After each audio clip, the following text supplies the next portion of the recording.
Is this a just war? I don't think it's prudent right now to focus on the academic and intellectual definitions of how we view the situation today. Right now, we are fending for our lives. We're defending our country. A couple of seconds ago, we got the all clear alert on our phone saying that the latest missile attack has been thwarted.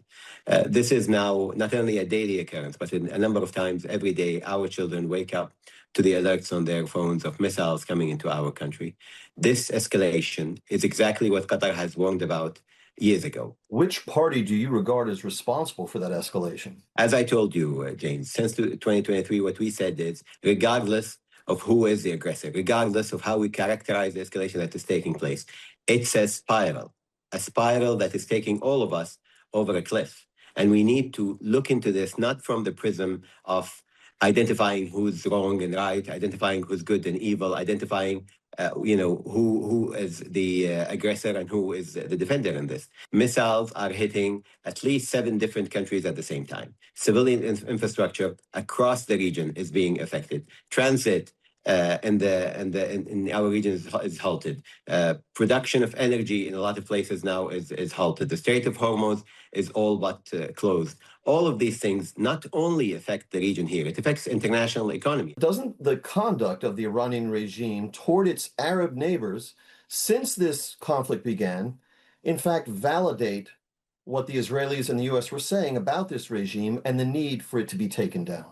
This is not something that started 11 days ago or 12 days ago. This is something that started in 2023. And if we look at the nucleus of that, it's the ongoing escalation that has not stopped from that point, and we need to go together through working with the regional partners and beyond to make sure that there is a solution to this. If it is the view of the Qatar government right now that it wants to see the war come to an immediate end through a negotiated settlement, then it is by definition the position of the Qatari government that it wishes to see the Iranian regime as presently constituted survive.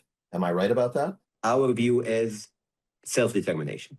The people of Iran need to decide who rules Iran. The people of Iran are the ones who should be given agency to do that. But if this regime stays in place, I'm sorry to interrupt, but if this regime stays in place, we know the people won't have that opportunity. The last time they tried to make their views heard, some 35,000 of them were killed by this regime. Well, James, let's go to the very recent history in our region and see what imposed change has done to other countries in the region. And I don't think I need to name these countries. Is it the view of the Qatari government that President Trump knows what he's doing and has some kind of firm endgame in mind? You know, James, I would leave that to the administration to answer. What I can tell you is our partnership with the United States is steadfast.